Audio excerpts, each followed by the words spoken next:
My name is Nicholas Panarello. I served in the Army during the height of the Vietnam War. I graduated college in 1967. 3 days later, I was in the Army. I had enlisted to go to Infantry Officers Candidate School, which was at Fort Benning, Georgia. Became a second lieutenant.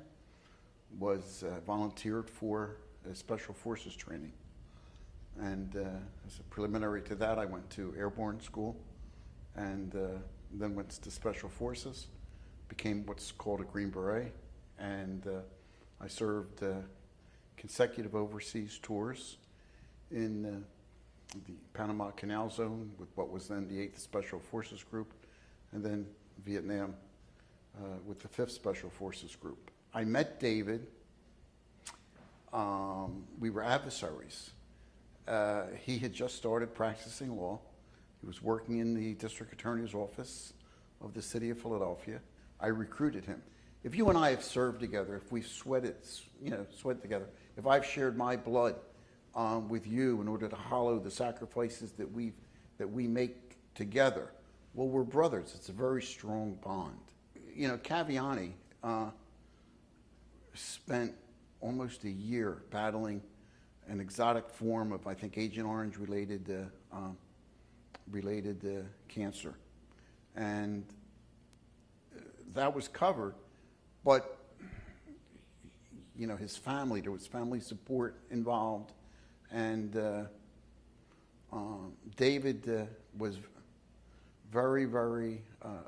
He took on that cause, okay, and well, Caviani was a big guy. I mean, he in Special Forces, he was very heroic in defending his unit, but more importantly, he was captured. And then, actually, I think part of his Medal of Honor citation deals with the stoic nature and the resistance and the inspiration he was while he was in captivity. So Caviani was like a big guy, and very well respected. And David raised money for Caviani, but a lot of people would say, well, wait a minute, wasn't the VA or somebody paying for that?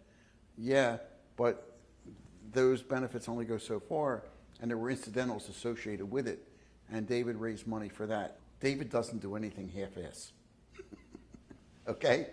I don't think that there is a single member of Philadelphia government, let alone city council, who is more involved in efforts to deal with the quality of care and life issues of veterans than David. I mean, there are some things he did that, remember, I live in Florida. I'm not here on a day-to-day basis. But virtually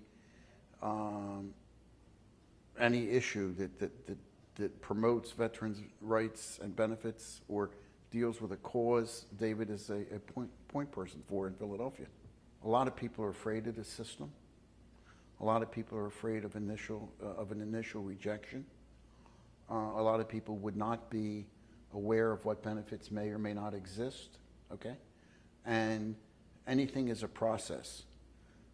David is unique, certainly in city council, in that, A, he knows he is a veteran, and he's an attorney, right? And therefore he knows how to navigate issues both as a veteran and as an attorney. So I know it's like everything he would do is pro bono, right? So I think that he's a tremendous asset to council in general, because there's a certain sensitivity that he would bring to these issues that council endorses. Like, for example, the issue that dealt with the rules of engagement. We brought that forward to city council. But if you're a veteran and you're in need, I don't think would be a more understanding voice than his.